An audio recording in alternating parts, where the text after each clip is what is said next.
નમસ્કાર વિદ્યાર્થી મિત્ર, જેમ્સ એકેડમી ચેનલમાં આપનું હાર્દિક સ્વાગત છે. પ્રકરણ 2 સ્થિત વિદ્યુત સ્થિતિમાન અને કેપેસિટન્સમાં આગળ વધીશું. 2.4 ટોપિક છે આપણો આજનો, વિદ્યુત ડાયપોલ દ્વિધ્રુવીય. વિદ્યુત ડાયપોલને ગુજરાતીમાં શું કહેવાય? દ્વિધ્રુવીય ને લીધે વિદ્યુત સ્થિતિમાન. આ ટાઇટલ છે. આમાં પ્રશ્ન કેવી રીતે પૂછાશે હું લાસ્ટમાં તમને કહીશ, એટલે તમારે લાસ્ટ સુધી આ વિડીયો જોવો પડશે તો જ તમને ખ્યાલ આવશે. જઈએ આગળ. સૌપ્રથમ તો પહેલાં આપણે અહીંયા શું જોઈએ છે, તો સૌપ્રથમ તમે કહી શકો છો વિદ્યુત ડાયપોલ કોને કહેવાય. તમે ભણી ગયા છો કયા ચેપ્ટરમાં? ચેપ્ટર 1માં આવી ગયું વિદ્યુત ડાયપોલ કોને કહેવાય. તો આપણે પહેલાં વિદ્યુત ડાયપોલની ચર્ચા કરીશું. સૌપ્રથમ તો સૌપ્રથમ આપણે લખીશું વિદ્યુત ડાયપોલ માટે.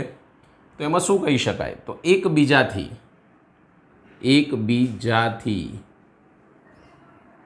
ખૂબ જ નાના અંતરે અથવા એકબીજાથી 2a અંતરે રહેલા સમાન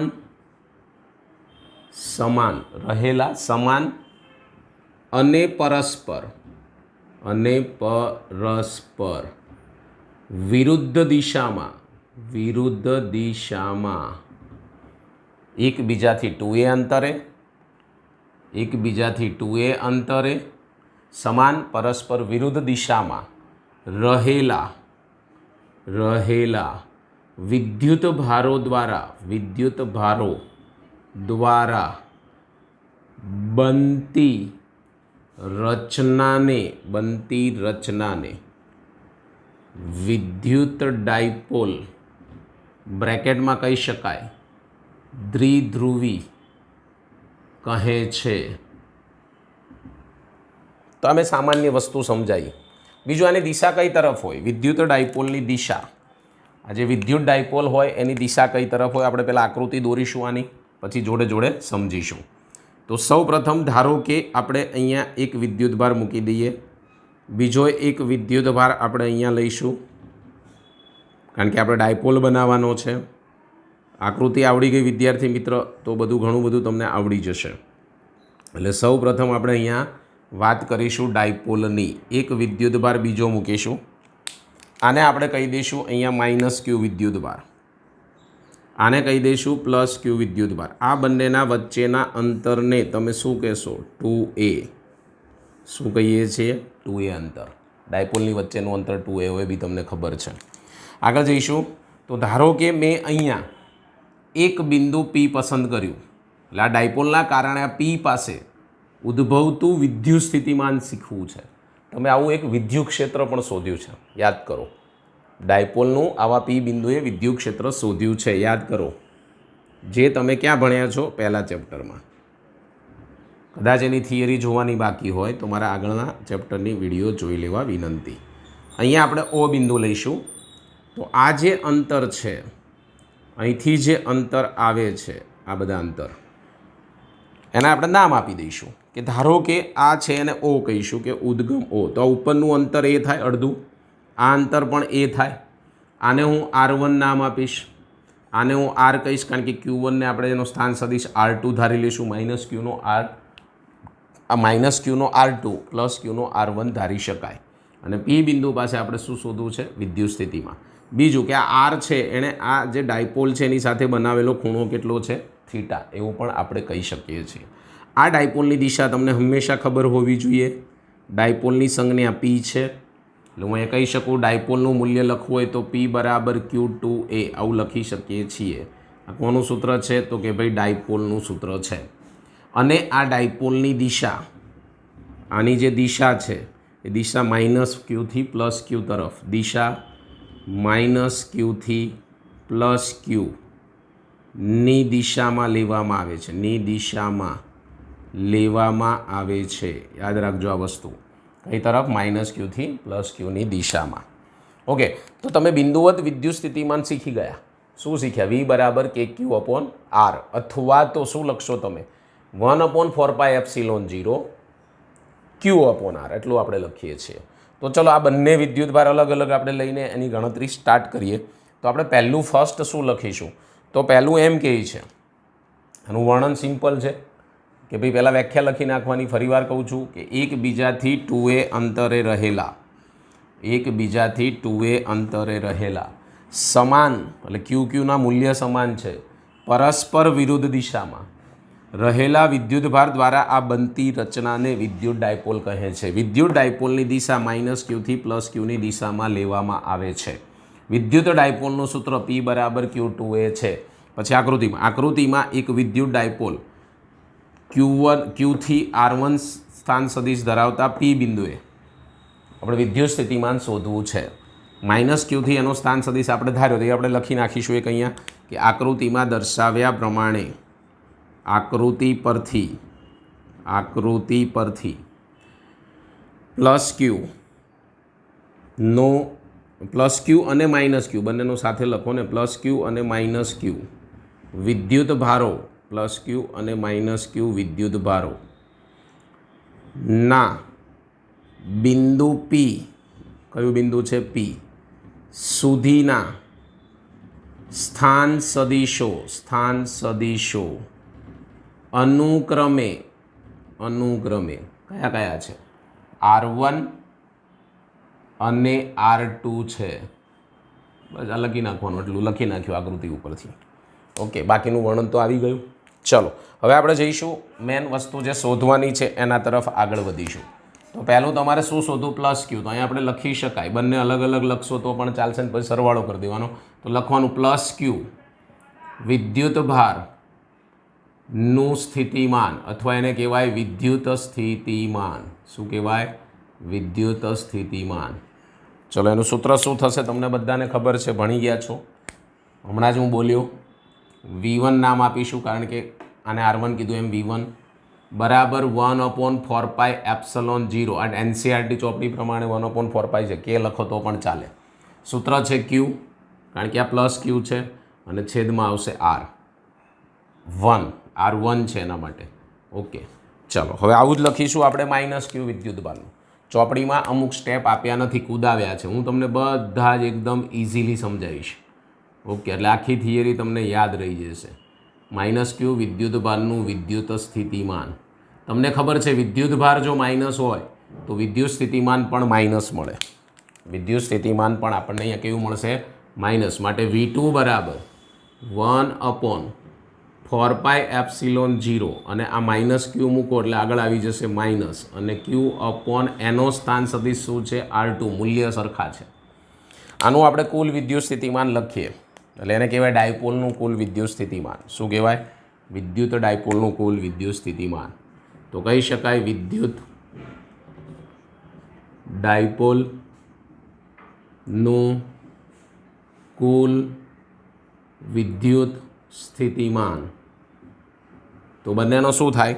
સરવાળો થશે તો શું મળશે આપણને? V બરાબર V1 + V2. કિંમતો મૂકી દઈશું બંનેની. આ બંનેમાંથી કોમન નીકળતા એ પહેલાં કોમન કાઢી નાખો. શું કોમન નીકળે? તો કે ભાઈ 1/4πε0 લખાય ને. ઓકે, q પણ કોમન નીકળે તો 12q લખી નાખીશ. અંદર હવે શું વધ્યું? તો પહેલા પદમાં 1/R1 વધ્યું. ફર્સ્ટ સ્ટેપમાં આપણી પાસે શું વધે છે? 1/R1. પછી આ છે અહીંયા વચ્ચે પ્લસ છે, પ્લસ માઇનસ 1/R2. સમીકરણ નંબર 1 આપી દો. પહેલું સમીકરણ આપણું આવી ગયું. હવે તમારે 1/R1 અને 1/R2 શોધવા જવાના. અહીંયા સુધી આનું સૂત્ર આવી ગયું પણ આનું સાદુરૂપ આપણે આપવું પડશે. સાદુરૂપ કેવી રીતે મળશે? તો આકૃતિ ઉપરથી આપણને મળશે. અને આકૃતિ ઉપરથી કેવી રીતે આગળ વધીશું? તો આપણે પહેલું લખીશું આકૃતિ પરથી અને પાછું એમાંય વાપરીશું ભૂમિતિ. કયો શબ્દ વાપરીશું? ભૂમિતિ.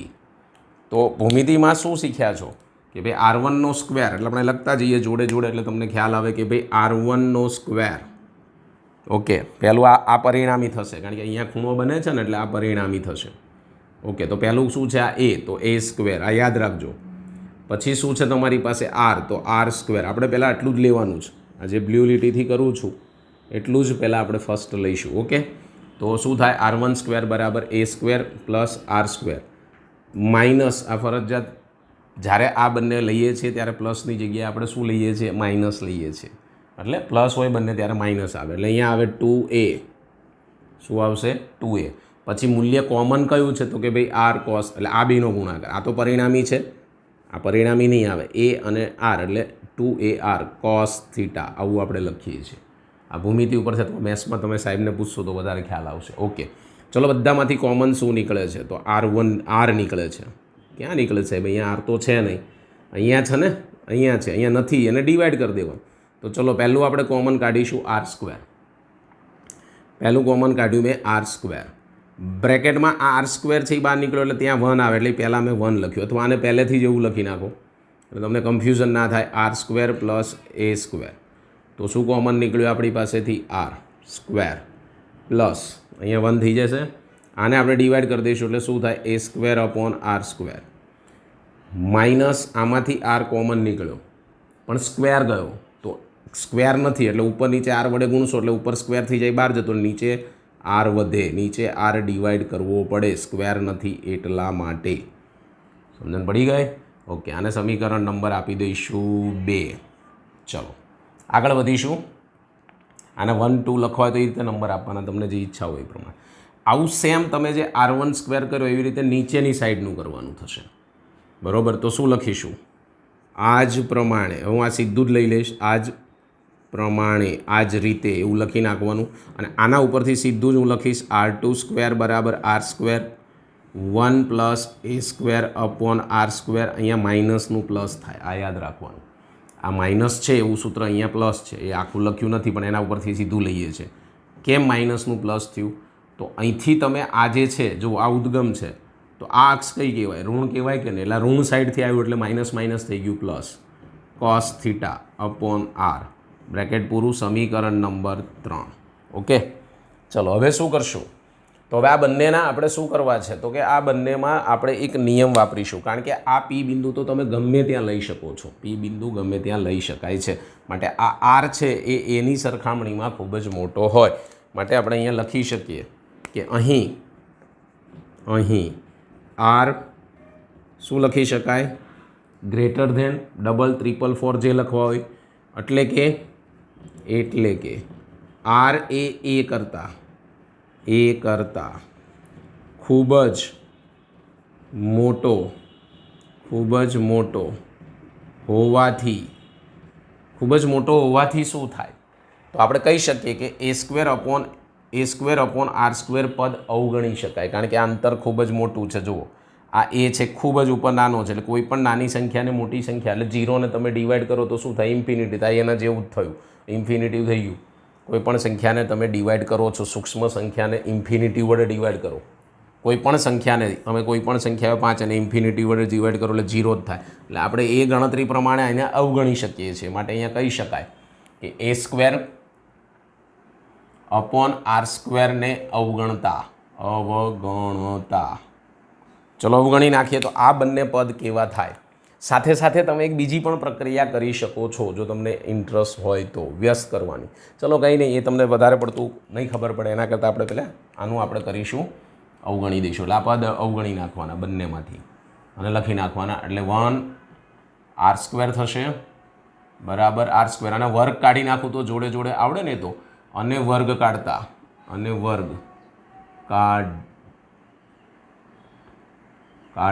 લખી નાખીએ, વર્ગ નીકાળતા, બરાબર, અથવા વર્ગમૂળ લેતા એવું લખો તો પણ ચાલશે. ઓકે, ચલો ગમે તે લખી શકાય. તો આપણે અહીંયા શું થશે ભાઈ? આનો વર્ગ નીકળી જશે, એટલે આનો વર્ગ નીકળી ગયો. અહીંયા શું આવ્યું? 1, પછી શું આવે? માઇનસ. આપણી પાસે શું છે કે 2a cos theta upon R, અને રેસ ટુ 1/2, કારણ કે આનો વર્ગ નથી આખા પદનો, આખું બ્રેકેટ એમનામ જ છે. વર્ગ હોય તો ઉડી જાય, પણ આ તો 1/2. એટલે સાથે સાથે બે પ્રક્રિયા કરી મેં. કઈ પ્રક્રિયા કરી? એક અવગણવાની અને એક વર્ગમૂળ કાઢવાની. આને હવે નંબર આપીશું 4. ચલો આવી જ રીતે આ જ પ્રમાણે શું લખશો કે ભાઈ r2 બરાબર r 1 minus 2a cos theta upon r 1/2. અહીંયા પ્લસ છે, ભૂલ કરતા નહીં, કારણ કે આપણું બીજા પદમાં પ્લસ આવે છે. સમીકરણ નંબર 5. હવે આનું મારે વ્યસ્ત કરવાનું છે ખાલી, તો પહેલાં વ્યસ્ત કરી નાખીશું. શું કરીશું? વ્યસ્ત. આપણે આને શું કરી દઈશું ભાઈ? વ્યસ્ત કરી દઈશું. તો વ્યસ્ત કરતા, ચાલો ભાઈ વ્યસ્ત કરો એટલે શું થાય, તો ઉપરના પદનું શું મળશે આપણને, તો આર છે ત્યાં શું થઈ જશે 1/r1 is equal to R છે ત્યાં શું થઈ જાય 1/r1. આ બ્રેકેટનું વ્યસ્ત નથી કરવું કારણ કે ઉપર ઘાત છે, પ્લસ છે, એ માઇનસ થઈ જાય. હકીકતમાં આખું પદ નીચે આવે પાછું ઉપર લઈ જાઓ એટલે શું થાય, પ્લસનું શું થઈ જાય -1/2. સમીકરણ નંબર 6. પછી એવી જ રીતે 1/r2 બરાબર 1/r શું થશે 1 માઇનસની જગ્યાએ અહીંયા શું છે આપણી પાસે પ્લસ 2a cos θ/r -1/2 સમીકરણ 7. તો આ થઈ પ્રક્રિયા આખી પ્રોસેસ. આ ચોપડીમાં બધી પ્રોસેસ નથી આપી, સમજી લેજો ખાસ. આગળ વધીશું. શું કરીશું હવે આનું, તો દ્વિપદી પ્રમેય તમે ભણી ગયા છો, કદાચ ના ભણ્યા તો મેથ્સના સાહેબને પૂછી લેવાનું. દ્વિપદી પ્રમેય હું સમજાવીશ, કોઈ વાંધો નહીં. દ્વિપદી પ્રમેય અનુસાર, દ્વિપદી પ્રમેય અનુસાર આ જે ઘાત છે ને એ દ્વિપદી પ્રમેયમાં આ પદ સાથે ગુણાઈ જાય અને મોટા પદોને અવગણે, 2 કરતાં વધારે ઘાત તો છે જ નહીં, આપણે પહેલેથી જ અવગણી નાખી છે, તો ક્યાં ટેન્શન રહ્યું. અહીંયા આપણે અવગણેલી છે આ ઘાત એટલે કોઈ ટેન્શન રહેતું નથી. એવી રીતે આ પદમાં પણ આ અહીંયા ગુણાઈ જશે, તો લખી નાખીએ આપણે ગુણીને. તો શું થશે, ઉપરનું જ પદ 1/r1 બરાબર 1/r બ્રેકેટમાં 1, આ માઇનસ માઇનસ પ્લસ અને આ 2 છેદમાં તો ઉપર નીચે 2 ઉડી જાય એટલે a cos θ/r. આવી જ રીતે લખીશ 1/r2 is equal to 1/r 1 આની સાથે ગુણાય plus minus minus a cos θ 2 નીચે આવશે એટલે ઉડી જશે, સેમ એટલે r. સમીકરણ 8, સમીકરણ 9. અહીંયા સુધી તમને ખ્યાલ આવી ગયો હશે. આગળ જોઈએ. આ જે સમીકરણ 8 અને 9 1/r1 1/r2 જો અહીંયા આપણી પાસે કઈ ગયું સ્ટેપ આર્યું, સમીકરણ 1 છે. તો સમીકરણ 1માં આને મૂકવાના છે કારણ કે આના માટે તો આપણે આ પ્રક્રિયા કરી આખી. ઓકે, તો આપણે અહીં શું લખીશું, સમીકરણ 8 અને 9 ને સમીકરણ 1માં મૂકતા સમીકરણ 8 અને સમીકરણ 9 ને કયા સમીકરણમાં, સમીકરણ 1માં મૂકતા એટલે આમાં આપણે કિંમત મૂકી દેવાની છે. કોની અંદર મૂકીશું, આની અંદર. શું થશે આપણી પાસે સ્ટેપ પહેલાં એ જોઈ લઈએ. તો v બરાબર તમને શું મળશે, v બરાબર 1/4π તમારી પાસે જે છે q છે, સોરી તો q લખવાનો કે q/4πε0. ઓકે, અહીંયા 1/r બંનેમાં છે તો આમાં મૂકી એ પહેલાં કોમન કાઢી લઈશ, તો અહીંયા 1/r ગુણાકારમાં લખી નાખીશ, બ્રેકેટ પૂરું. 1/r1 ની આ કિંમત તો બહાર નીકળી ગઈ, આટલું જ વધ્યું તો લખી નાખવાનું 1 + a cos θ/r. પછી આ લખવાનું છે +1, સોરી અહીંયા વચ્ચે શું છે માઇનસ, તો અહીંયા માઇનસ થશે અને માઇનસ થાય તો આ માઇનસ થયું તો આ શું થઈ જાય પ્લસ, એટલે +a cos θ/r. Plus minus ઉડી ગયા. હવે આપણે આગળ લખીશું. આની આપણી પાસે હવે જરૂરિયાત નથી તો એટલો પાર્ટ આપણે પહેલાં ભૂસી નાખીએ અને એમાં આપણે સાદું રૂપ આપી દઈએ. ઓકે, આની કોઈ આપણે અત્યારે જરૂરિયાત નથી અને તમે સમજી પણ લીધું છે. ચાલો જોઈ લઈએ આગળ શું કહે છે.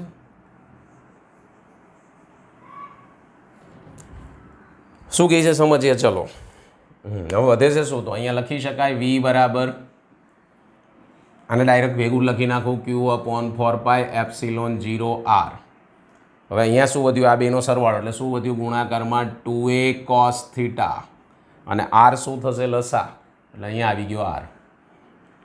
તમારી પાસે અહીંયા એક સૂત્ર છે p બરાબર શું છે q2a. તો જો આ q છે આ 2a છે, ત્યાં શું મૂકી દેવાનો p, માટે v બરાબર શું મળશે તો 1/4πε0 અલગ લખ્યું મેં અને અથવા અહીંયા p લખો તો મને કોઈ તકલીફ નથી. અને વધ્યું શું તમારી પાસે cos θ અને છેદમાં r ગુણ્યા r², બરાબર. આ રીતે પણ લખી શકાય છે. ઘણા લોકો અહીંયા લખે છે કે જ્યાં તમને બધાને ખબર છે કે ભાઈ p સદિશ, આપણી પાસે આવું કંઈક ભણ્યા છે તો હું તમને સિમ્પલ ઉદાહરણ આપું. p સદિશ a સદિશ ડોટ ગુણાકાર ab cos θ, તમે 11 સાયન્સની અંદર ભણી ગયા છો.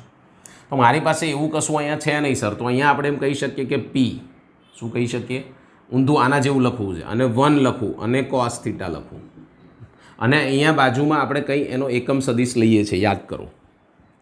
તો આપણે એવી જ રીતે p.1 cos થીટા છે, મારે લખવું છે તો શું લખાય? આનાથી ઉલટું લખું છું, અહીંથી હું આમ ઉલટું લખું તો p સદિશ 1નો સદિશ તો એ 1 જ થાય, એટલે લખવાની જરૂર નથી. અને બાજુમાં તમે r કેરેટ લખી શકો છો, કારણ કે અહીંયા આપણે બાજુમાં ડોટ ગુણાકારમાં r કેરેટ લખીએ છીએ એકમ સદિશ. મૂકી દઈએ તો v = p સદિશ, અને આ રીતે પણ ઘણા લોકો લખે છે 1/4π ε0 ને અલગ રાખે છે ગુણાકારમાં p સદિશ dot r caret upon r². જ્યાં r કેરેટ એટલે શું?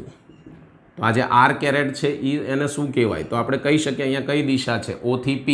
તો આપણે કહી શકીએ o થી શું કહી શકાય? o થી p ની દિશામાંનો એકમ સદિશ, o થી p ની દિશામાંનો એકમ સદિશ શું કહી શકાય છે? એકમ સદિશ. આ ખાસ નોંધ લેવી. તો આ થયું આપણું સૂત્ર. તો આપણને અહીંયા બે સૂત્ર મળ્યા. એક તો આ સૂત્ર પણ આપણે કન્સિડર કરી શકીએ અને એક આ સૂત્ર પણ તમે લઈ શકો છો. તો આને શું કહેવાય? આ પ્રશ્ન કઈ રીતે પૂછાય? તો વિદ્યુત ડાયપોલની વ્યાખ્યા લખો અને તેનું વિદ્યુત સ્થિતિમાનનું સૂત્ર મેળવો. તો ડાયપોલની વ્યાખ્યા લખવાની, આકૃતિ દોરવાની, આખું મેં સમજાયું એ તમારે લખવું પડે. કેટલા માર્ક્સમાં પૂછી શકે? તો તમને પૂછી શકે 4x માર્ક્સમાં પૂછી શકે. ઓકે. અને બીજું, આની બાજુમાં ખાસ તમારે નોંધ લખવાની કે r છે એ ખૂબ જ મોટો છે એટલે આ સૂત્ર મળ્યું છે, યાદ રાખજો. જો r મોટો ન હોય તો થોડું ચેન્જીસ થશે આ સૂત્રમાં, એ આપણને ચોપડીમાં આપેલું નથી. તો આ એક ખાસ પહેલો પ્રશ્ન થયો. કયો પ્રશ્ન થયો? વિદ્યુત ડાયપોલ એટલે શું, અથવા દ્વિધ્રુવીય ચાકમાત્રા એટલે શું? એટલે એની વ્યાખ્યા લખવાની અને વ્યાખ્યા લખીને પછી એની સાબિતી મેળવવાની છે. ઓકે. હવે આપણે આગળ વધીશું કે ભાઈ હવે પ્રશ્ન શું પૂછાય? તો એના ઉપરથી કે ખાસ કિસ્સા લખો. એટલે પ્રશ્ન આ રીતે પૂછાય કે વિદ્યુત ડાયપોલનું સ્થિતિમાનનું સૂત્ર લખવાનું કહે છે. વિદ્યુત સ્થિતિમાનનું સૂત્ર લખો એટલે આ સૂત્ર બેમાંથી એક લખી નાખવાનું અને ખાસ કિસ્સા કીધા છે. શું કીધા છે? ખાસ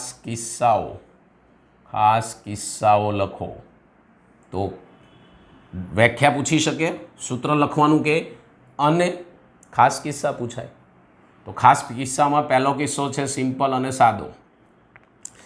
આ કોસ છે તો એ સૂત્ર ઉપરથી જ આવશે એટલે એ સૂત્ર લખવું ખાસ.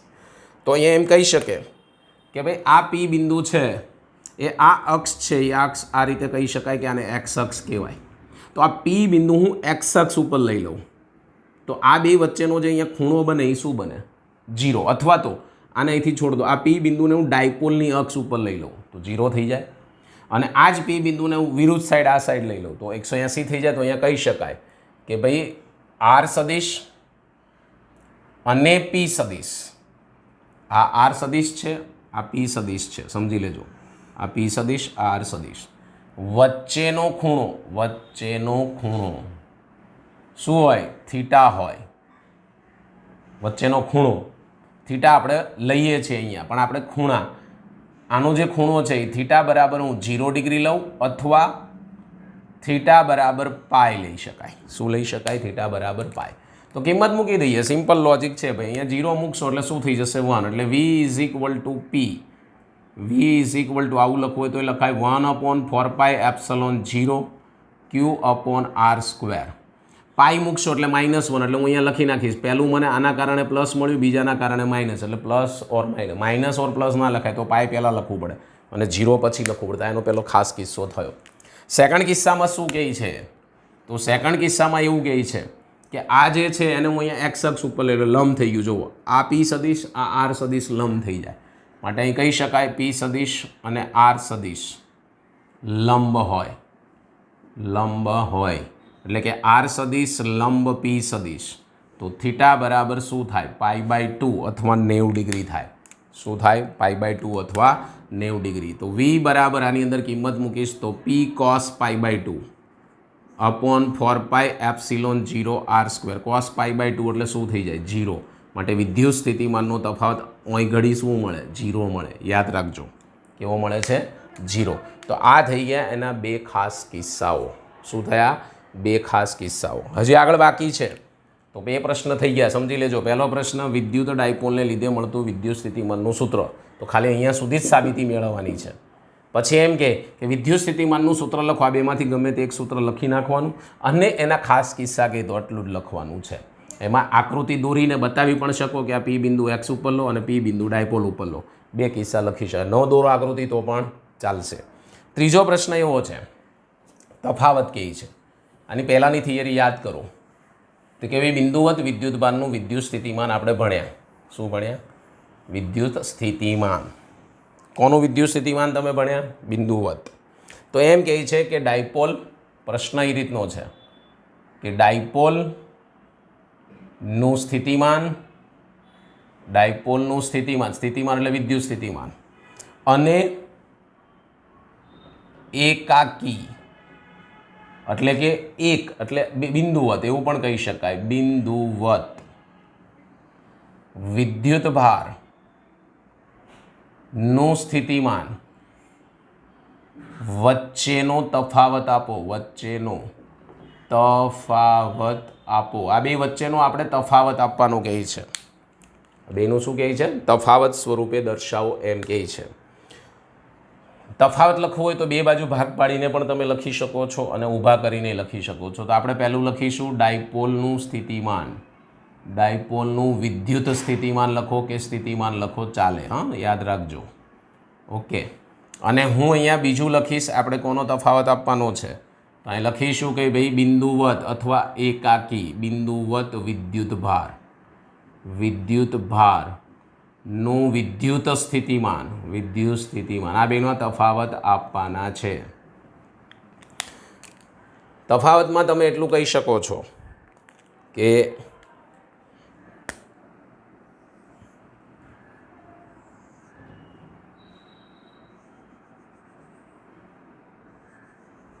ચાલો પહેલું આપણે લઈશું તફાવત શું આવે છે. ફર્સ્ટ તફાવતમાં આપણે ક્રમ અહીંયા 12 આપી દઈશું કોમન. ઓકે, સૂત્ર લખી નાખો. ડાયપોલનું સૂત્ર હમણાં જ મેળવ્યું. V ઇઝ ઇક્વલ ટુ શું મેળવ્યું?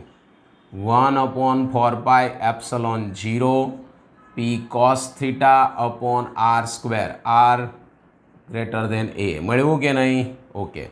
અહીંયા શું સૂત્ર આવે તો V બરાબર 1/4πε0 q upon r, q upon r યાદ કરો, q અપોન r.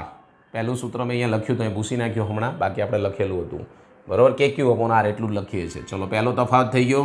બીજો તફાવત બહુ મોસ્ટ આઈએમપી છે આ બે તફાવત. હવે જે હું ત્રીજો ચોથો લખીશ, એટલે બીજો ત્રીજો લખીશ, ખાસ એના ઉપર ફોકસ કરજો. તો ફર્સ્ટ એવું કહે છે કે ભાઈ આ ડાયપોલ છે, આ તો ડાયપોલ છે, તો ડાયપોલ આર સદિશ પર આધારિત નથી એવું આપણે કહી શકીએ. તો કોના ઉપર આધાર રાખે છે? તો એના ખૂણા પર આધાર રાખે છે. માટે અહીં લખી શકાય કે વિદ્યુત ડાયપોલનું સ્થિતિમાન અથવા તો ડાયપોલનું વિદ્યુત સ્થિતિમાન, વિદ્યુત સ્થિતિમાન એ આર એટલે કે સ્થાન સદિશ પર આધારિત નથી, પરંતુ આર સદિશ અને પી સદિશ વચ્ચેના કોણ પર આધાર રાખે છે, મેં આના ખાસ કિસ્સા પણ કીધા. કોસ થીટા હતું સૂત્ર, એમાં 0 પાઈ લીધા, π/2 લીધા, તે કિસ્સા કહેવાય. સેકન્ડ આપણે વાત કરીશું બિંદુવત વિદ્યુત ભારનું વિદ્યુત સ્થિતિમાન આર પર આધાર રાખે છે, કારણ કે એનું સૂત્ર જ છે. ત્યાં કોસ આવતો નથી ભાઈ. જો અહીંયા કોસ આવે છે એટલે ખૂણા ઉપર આધાર રાખે, આ જે ખૂણો બને એના ઉપર આધાર રાખે. મેં સમજાવ્યું, આ પી બિંદુ અહીંયા આવે અને પી બિંદુ આમ જાય. ઓકે, અને આ બાજુ આવે તો 180 થઈ જાય. અહીંયા કોસ જ નથી તો એના ઉપર ક્યાંથી આધાર રાખશે? ઓકે, ચલો ત્રીજા નંબર ઉપર જઈએ કે ભાઈ આપણને ત્રીજો નંબર ઉપર શું કહે છે સમજીએ. ત્રીજા નંબરનું કયા નંબરનું કહે છે આપણને? ત્રીજા નંબરનું. શું કહે છે ત્રીજા નંબર ઉપર? Simple logic. ડાયપોલનું સ્થિતિમાન શું લખીશ? ડાયપોલનું વિદ્યુત સ્થિતિમાન 1/r². આમ સૂત્રમાં 1/r² આવે છે બરાબર 1/r² પ્રમાણે ઘટે છે, એવું આપણે કહી શકીએ. પણ અહીંયા તમારી પાસે કોસ છે એટલે બીજી એક શરત આપી શકાય 1/r ઉપર તો આધારિત જ નથી તો પ્રમાણે ઘટતું નથી એવું પણ કહી શકાય, ઘટતું નથી. જ્યારે હું અહીંયા એમ કહીશ 3 અને બંનેમાં સૂત્ર જો સમજાવું છું, આ છેલ્લામાં થોડો બધાને કન્ફ્યુઝન છે એ દૂર કરીએ આપણે. ત્રીજામાં એવું કહે છે કે બિંદુ ડાયપોલનું સ્થિતિમાન 1/r પ્રમાણે ઘટે છે, કારણ કે આમાં તો કોસ છે જ નહીં. જો આના પ્રમાણે લખવા જાવ તો 1/r² પ્રમાણે ઘટે છે એમ લખી શકાય, પણ કોસના આધારે ગણતરી કરવા જાવ તો એમ કહી શકાય પ્રમાણે ઘટતું નથી. ઘણી જગ્યાએ આવું લખ્યું હોય છે ડાયપોલનું વિદ્યુત સ્થિતિમાન 1/r² પ્રમાણે ઘટે, સાચું જ કહેવાય કારણ કે છેદમાં r² આવે છે ભાઈ, પણ આર ઉપર આધારિત નથી એના ઉપરથી આપણે એમ કહી શકાય ઘટતું નથી. જ્યારે અહીંયા તો કોસ આવતો જ નથી એટલે 1/r પ્રમાણે ઘટે છે. તો આપણે આ ટોપિકની અંદર ટોટલ 3 પ્રશ્નો મેં વ્યવસ્થિત તમને સમજાવ્યા છે. નોટ્સ લખી નાખવી અને તૈયાર કરી નાખવી. ફરી વખત વિદ્યુત ડાયપોલ દ્વિધ્રુવીને લીધે મળતું વિદ્યુત સ્થિતિમાનની વ્યાખ્યા લખવાની કે અને સૂત્ર સાબિત કરવાનું તે કે ખાસ સૂત્ર સાબિત કરવાનું ત્યાં સુધી મેં સમજાવ્યું આગળ ત્યાં સુધી. સેકન્ડ એના ખાસ કિસ્સા વિદ્યુત ડાયપોલની વ્યાખ્યા અથવા વિદ્યુત ડાયપોલના સ્થિતિમાનનું સૂત્ર લખો અને તેના ખાસ કિસ્સા અને વિદ્યુત ડાયપોલ સ્થિતિમાનનું અને બિંદુવત વિદ્યુતભાર વિદ્યુત સ્થિતિમાનનો તફાવત સમજાવો. કારણ કે બોર્ડના પેપરની અંદર પ્રશ્ન ફેરવીને પૂછે છે, પ્રશ્ન ઉપર જ મેન હોય છે વિદ્યાર્થી મિત્રો. ઘણા વિદ્યાર્થી એવું કહે છે કે મેં આખું પેપર લખેલું હોય છે પણ મારે પૂરા માર્ક્સ આવતા નથી. કેમ નથી આવતા એનું રીઝન આ કે પ્રશ્ન પૂછ્યો અલગ જવાબ અલગ લખો છો. એટલે ખાસ લાસ્ટ સુધી મારા વિડીયો જોશો તો હું છેલ્લે તમને સમજાવીશ કેવી રીતે પ્રશ્ન પૂછાય છે. કેમ લાસ્ટમાં તો આખું હું થિયરી સમજાવી દઉં તો તમને વધારે ખબર પડે, બાકી ખ્યાલ આવે નહીં.